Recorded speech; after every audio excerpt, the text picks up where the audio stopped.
नमस्कार दोस्तों, आप पढ़ रहे हैं कक्षा 10वीं एनसीईआरटी गणित। आज हम पढ़ेंगे प्रश्नावली 3.2 के अंतर्गत उदाहरण क्रमांक 4, उदाहरण क्रमांक 5 और उदाहरण क्रमांक 6। तो ध्यान से समझना। तो देखिए, उदाहरण क्रमांक 4 लेते हैं। ग्राफ द्वारा जांच कीजिए कि समीकरण युग्म, दो समीकरण दिए गए हैं, इन दोनों को मिला करके हम कहते हैं समीकरण युग्म। अब ये समीकरण युग्म संगत है, हमें चेक करना है। तो कैसे चेक करते हैं कि वो संगत है या नहीं है? तो ग्राफ के द्वारा हमें जांच करना है। मतलब इस समीकरण का हम ग्राफ बनाएंगे, इसका भी ग्राफ बनाएंगे और फिर देखेंगे कि यदि इन दोनों समीकरणों का हल हो सकता है तो वो समीकरण युग्म संगत कहलाते हैं। और यदि संगत हैं तो क्या आप ग्राफ के द्वारा हल ज्ञात कर सकते हैं, ये भी हमें करना होगा। तो देखिए, हमने लिखा, यहां हमें समीकरण युग्म दिए गए हैं। पहला समीकरण लिखा और दूसरा समीकरण लिखा। अब देखिए, दोनों का जब हमें ग्राफ बनाना है तो हम पहले समीकरण का ग्राफ बनाएंगे। तो ग्राफ बनाने के लिए एक टेबल हमें बनानी पड़ती है। तो हम पहला समीकरण ले रहे हैं, इसके बाद दूसरा समीकरण लेंगे। तो देखिए, हमने पहला समीकरण लिया x + 3y = 6। अब देखिए, यहां से जब हम y का मान निकालेंगे तो 3y बराबर हो जाएगा 6 - x, क्योंकि x का पक्षांतर कर देंगे। और फिर देखिए, y बराबर यदि आपको चाहिए तो y बराबर 3 यहाँ पे बटे में आ जाएंगे, तो 6 - x बटे 3 आ जाएगा y का मान। अब देखिए, जो y का मान आया है इसमें हमें x का मान रखते चलना है और y का मान प्राप्त करना है। फिर टेबल बनाना है। जैसे हम x बराबर 0 रखते हैं तो हमने लिखा x बराबर 0 रखने पर क्या मिलेगा, y बराबर 6 - 0 बटे 3। 6 में से 0 घटाएंगे, 6 आएगा बटे 3, 3 का भाग करेंगे, 3 दूनी 6, 2 मिल जाएगा। तो देखिए, x का मान आपको ऐसा रखना है ताकि बटे वाली संख्या का भाग आसानी से चला जाए। जैसे देखिए, हम 1 रखेंगे तो 6 में से 1 घटाएंगे तो मिलेगा हमें 5, और 5 में 3 का भाग नहीं जाएगा। यदि हम 2 रखेंगे तो मिलेगा 4, 4 में 3 का भाग नहीं जाएगा। तो हम यहाँ पे फिर x बराबर अब रखते हैं 3। तो x बराबर 3 रखने पर देखिए हमें क्या मिलता है, y बराबर 6, x की जगह 3 बटे 3, और 6 में से 3 घटाएंगे, 3 आएगा बटे 3, 3 का 3 में भाग करेंगे, एक बार जाएगा। तो देखिए, यहाँ पे 3 रखा तो संख्या क्या होती है, 6 में से 3 घटाते हैं, 3 बचती है, और 3 में 3 का भाग चला गया तो 1। तो ध्यान रखना, ऐसी संख्याएं रखनी है ताकि नीचे वाली संख्या का आसानी से भाग चला जाए। अब हम टेबल बना लेते हैं।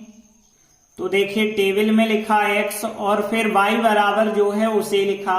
अब x का मान 0 रखा है तो y का मान 2 आया है, तो 0 और 2 एक बिंदु हो जाएगा। 3 रखा है तो उत्तर 1 आया है, तो 3, 1 यहाँ पे लिख देना। तो पहले समीकरण की तो हमने टेबल बना ली। अब हम दूसरा समीकरण लेंगे। तो देखिए, हमने दूसरा समीकरण लिया। अब यहां से y का मान कैसे निकालेंगे, तो ध्यान देना, -3y बराबर 2x का यदि हम पक्षांतर करेंगे तो 2x हो जाएंगे ऋण के। इस प्रकार से हो जाएगा, क्योंकि y वाला हमने यहीं पे रखा है, 2x का पक्षांतर किया है। अब देखिए, यहाँ माइनस के 3y हैं, प्लस के बनाने के लिए हम माइनस से गुणा करते हैं, और माइनस से जब हम गुणा करेंगे तो सबके चिन्ह बदल जाएंगे। जो ऋण के 3y हैं वो धन के हो जाएंगे, और जो धन के 12 थे वो ऋण के हो जाएंगे, और जो ऋण के थे वो धन के 2x हो जाएंगे। और अगले स्टेप में 3 कहाँ पे आ जाएंगे, बटे में आ जाएंगे। तो y बराबर -12 प्लस 2x, और बटे में कितना आ जाएगा, 3 आ जाएगा। तो देखिए, जो y का मान आया है इसमें अब हम x का मान रखते जाएंगे। जैसे हम x बराबर 0 रखते हैं तो हमने लिखा x बराबर 0 रखने पर तो हमें y बराबर -12 प्लस 2, और x की जगह पे 0 रख रहे हैं और बटे कर रहे हैं 3। अब देखिए माइनस के 12 2 का 0 में गुणा 0 होगा बटे 3, तो -12 बटे 3 मतलब 3 चौके 12 -4 मिलेगा हमें। फिर एक आध मान और रख लेते हैं, लेकिन ध्यान रखना बटे 3 है तो ऊपर की संख्या ऐसी बनानी होगी कि 3 से भाग चला जाए।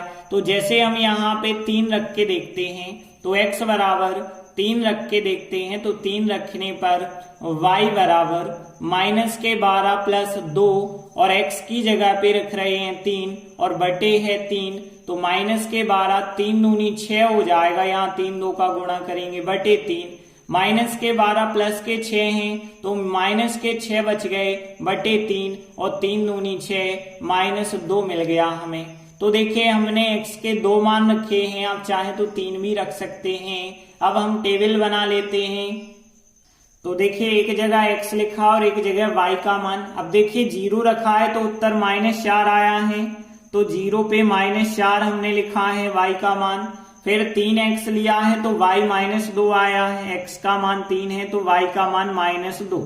तो देखिए अब हमने दोनों समीकरण की टेबल बना ली है। अब इनकी सहायता से हम ग्राफ बनाएंगे और ग्राफ में देखिए यहाँ पे 0 2 3 1 मतलब x का मान अधिकतम 3 तक चाहिए, यहाँ भी x का मान अधिकतम 3 तक। बस y का मान धन में धन के 2 चाहिए और ऋण में माइनस के 4 तक चाहिए।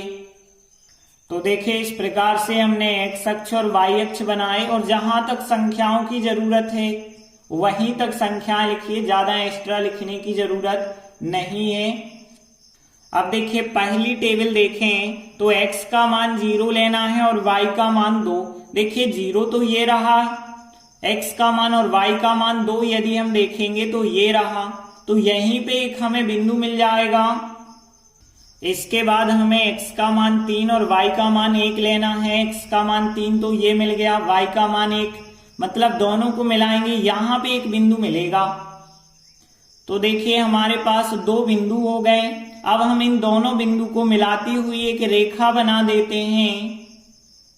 तो देखिए ये बना दी हमने एक रेखा और यहाँ पे समीकरण भी लिख दिया, जो समीकरण 1 था वो हमने लिख भी दिया है। अब हम समीकरण 2 की बात करते हैं तो समीकरण 2 की टेबल ये रही। पहला बिंदु है 0 और -4। देखिए 0 ये रहा और -4 ये रहा, दोनों को मिलाएंगे यहीं पे एक बिंदु मिलेगा। अगला बिंदु देखें 3 -2, तो 3 तो x का मान ये रहा, y का मान -2 ये रहा, दोनों को मिलाएंगे यहाँ पे एक बिंदु मिल जाएगा। अब देखिए 2 बिंदु मिल गए। अब हम इन दोनों बिंदु को मिलाती हुई एक लाइन बना लेंगे। तो देखिए इस प्रकार से दूसरी लाइन का ग्राफ बना दिया और इस पे समीकरण 2 लिख दिया। अब देखिए दोनों समीकरणों के हमने ग्राफ बना दिए। अब आप देख रहे हैं दोनों ग्राफ एक दूसरे को यहाँ पे काट रहे हैं। जहां पे काट रहे हैं वहां देखें तो x का मान 6 है और y का मान यदि देखें तो यहां से मिलाएंगे तो y का मान कुछ नहीं मिला, मतलब 0 मिलेगा। तो देखिए दोनों ग्राफ एक दूसरे को 6 0 पर प्रतिच्छेद कर रहे हैं। इसलिए जो समीकरण युग्म था, 2 समीकरण थे, उनका हल होगा 6 0। तो देखिए हमने लिखा चूंकि दोनों ग्राफ बिंदु 6 0 पर परस्पर प्रतिच्छेद करते हैं, इसलिए जो हमें समीकरण युग्म दिए गए थे उनका हल हो जाएगा 6 0। हल होने का मतलब है x का मान 6 है तो x बराबर 6 उनका हल आएगा और y बराबर जो है यहाँ पे 0 है तो y बराबर 0 उनका एक हल आएगा। अब देखिए जब 2 समीकरण जो हमें दिए गए उनका हल निकल सकता है और यदि हल निकल सकता है तो वो समीकरण युग्म संगत कहलाता है। तो देखिए हमने लिखा आता है समीकरण युग्म संगत है क्योंकि इसका हल निकला है। इस प्रकार से उदाहरण 4 कंप्लीट हुआ। अगला उदाहरण 5, ग्राफ द्वारा ज्ञात कीजिए कि निम्न समीकरण युग्म का हल नहीं है, अद्वितीय हल है अथवा अपरिमित रूप से अनेक हल हैं। देखिए जब भी 2 समीकरण आपको दिए जाते हैं तो उनके 3 प्रकार से हल ज्ञात करे जा सकते हैं। पहला प्रकार होता है जब हम ग्राफ बनाते हैं और ग्राफ दोनों प्रतिच्छेद करते हैं तो वो कहलाता है एक हल, उसे ही हम कहते हैं अद्वितीय हल। ध्यान रखना। लेकिन यदि हम ग्राफ बनाते हैं और वो ग्राफ प्रतिच्छेद नहीं करते हैं तो वो समांतर रेखाएं कहलाती हैं। इस स्थिति में कोई हल नहीं होता है। हल हम ज्ञात ही नहीं कर सकते हैं क्योंकि रेखाएं समांतर हैं। और तीसरी कंडीशन होती है जब एक ग्राफ के ऊपर से दूसरा ग्राफ जाता है, मतलब एक ग्राफ ये था, एक रेखा ये थी, दूसरी रेखा बनाई जब ग्राफ की तो बिल्कुल इसी के ऊपर से जाती है, तो इस स्थिति में अनेक हल होते हैं। तो यहाँ पे यही तीन चीजों में से हमें बताना है कि हल नहीं है या अद्वितीय हल है या अपरिमित रूप से अनेक हल हैं। तो देखिए हमें यहाँ समीकरण युग्म जो दिए गए सबसे पहले हमने वो लिखे। अब ध्यान देना, यहाँ पे समीकरण एक तो बिल्कुल ठीक है क्योंकि बटे में संख्या नहीं है, लेकिन समीकरण 2 जो है इसे पहले हम व्यवस्थित करते हैं। तो देखिए हमने समीकरण 2 लिया। समीकरण 2 से यदि हम देखें तो यहाँ 3x माइनस 24/5y प्लस 3/5 बराबर 0 है। देखिए सबसे पहली प्रॉब्लम क्या है, यहाँ बटे में 5 है तो 5 को हमें हटाना पड़ेगा। और 5 को कैसे हटाएंगे, 5 से गुणा करेंगे। तो यहाँ पे हम 5 से गुणा कर देते हैं। तो यहाँ प्रत्येक पद में यदि हम 5 से गुणा करेंगे तो यहाँ पे कितना हो जाएगा, जब 5 से गुणा करेंगे तो 5 3 15x हो जाएगा। यहाँ जब हम 5 से गुणा करेंगे तो ये 5 कट जाएंगे, 24y यहाँ पे रहेंगे। यहाँ 5 से जब हम गुणा करेंगे तो 5 कट जाएंगे, केवल यहाँ 3 रहेंगे बराबर 0। अब आप देख सकते हैं 15x 24y प्लस 3 बराबर 0 बना है। पूरे में 3 का भाग भी जा रहा है तो हमने लिखा 3 से भाग देने पर। अब देखिए 3 से भाग यदि जा रहा था तो हम देते हैं ताकि सरल बन जाए। 3 से भाग देंगे तो 3 5 15 5x, 3 8 24 8y, 3 एकम 3 बराबर 0। तो अब आप देखेंगे कि यहाँ पे जब हमने समीकरण 2 को सरल बनाया तो बिल्कुल समीकरण 1 के बराबर आ गया। तो देखिए हमने लिखा कि यह जो हमें समीकरण प्राप्त हुआ है यह समीकरण 1 के समान बिल्कुल आ गया। तो इसका मतलब ये हुआ कि समीकरण 1 और समीकरण 2 बिल्कुल समान ही चल रहे हैं। और जब समान चल रहे हैं तो जो समीकरण 1 का ग्राफ बनेगा वही समीकरण 2 का ग्राफ बनेगा। और हमने आपको बताया था कि एक रेखा और उसके ऊपर जब दूसरी रेखा बनेगी, क्योंकि दोनों समीकरण एक से हैं, तो जो पहले समीकरण का ग्राफ होगा उसी के ऊपर दूसरे समीकरण का ग्राफ आएगा। और इस स्थिति में क्या होता है, अनेक हल। तो देखिए हमने लिखा आता है समीकरण 1 और समीकरण 2 से जो निरूपित रेखाएं होंगी वो समपाती होंगी। समपाती का मतलब एक रेखा के ऊपर दूसरी रेखा बनेगी। तो हम कह सकते हैं कि जो समीकरण युग्म होगा उसके अपरिमित रूप से अनेक हल होंगे। तो देखिए हमने लिखा है इसलिए दिए गए समीकरण युग्म के अपरिमित रूप से अनेक हल हैं और यही हमें चेक करना था। अब देखिए आप ग्राफ चाहें तो बना सकते हैं, वरना बनाना जरूरी भी नहीं है। तो यदि आप इतना ही कर देते हैं तब भी बिल्कुल सही है आंसर। इसके बाद अगला उदाहरण 6 है। चंपा एक सेल में कुछ पैंट और स्कर्ट खरीदने गई। जब उसकी सहेलियों ने पूछा कि प्रत्येक के कितने नंग खरीदे तो उसने उत्तर दिया स्कर्ट की जो संख्या है वो खरीदी गई पैंटों की संख्या की दोगुने से 2 कम है और स्कर्ट की जो संख्या है वो खरीदी गई पैंटों की संख्या की 4 गुनी से भी 4 कम है। सहेलियों को यह जानने के लिए सहायता कीजिए कि चंपा ने कितनी पैंट और कितनी स्कर्ट खरीदी। तो देखिए जब भी हमें 2 चीज ज्ञात करनी होती हैं तो एक को x मानते हैं, एक को y मानते हैं। यहाँ पूछा है कितनी पैंट और कितनी स्कर्ट खरीदी हैं, तो हम मान के चलेंगे कि पैंटों की संख्या x है और स्कर्ट की संख्या y है। तो देखिए मान के चले पैंटों की संख्या x है और स्कर्ट की संख्या y है, तब प्रश्नानुसार देखिए अब प्रश्न में क्या कहा गया है, स्कर्ट की संख्या खरीदी गई पैंटों की संख्या की 2 गुनी से 2 कम है। तो देखिए हम लिखेंगे स्कर्ट की संख्या जो है पैंटों की संख्या के दोगुने से 2 कम है, तो इस प्रकार से हम लिखेंगे। अब देखिए स्कर्ट की संख्या y हमने मानी है, तो y बराबर यहाँ पे 2 और पैंटों की संख्या x है -2, तो देखिए y बराबर 2x - 2 बन गया। अब देखिए y बराबर बना है, आप चाहें तो पक्षांतर कर सकते हैं या फिर जब हम ग्राफ बनाते हैं तो हमें y का मान चाहिए होता है, इसलिए इसी को हम समीकरण 1 का नाम दे देते हैं। अब हम आगे प्रश्न पढ़ते हैं। तो दिया गया था स्कर्ट की संख्या खरीदी गई पैंटों की संख्या की 4 गुनी से भी 4 कम है। तो देखिए कहा गया है स्कर्ट की जो संख्या है वो खरीदी गई पैंटों की संख्या के 4 गुनी से 4 कम है, इस प्रकार से कहा गया।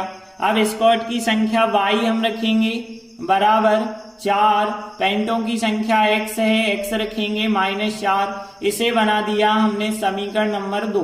तो देखिए 2 समीकरण तो हमने बना दिए हैं। अब हम दोनों समीकरणों को ग्राफ की सहायता से हल कर रहे हैं।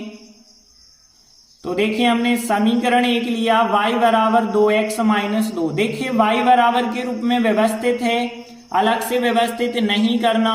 अब देखिए यहाँ बटे में कोई संख्या नहीं है, तो आप x का मान जो चाहे वो रख सकते हैं। तो x बराबर हमने 0 रखा है, तो 0 रखने पर हमें क्या मिलेगा, y बराबर 2 × 0 -2।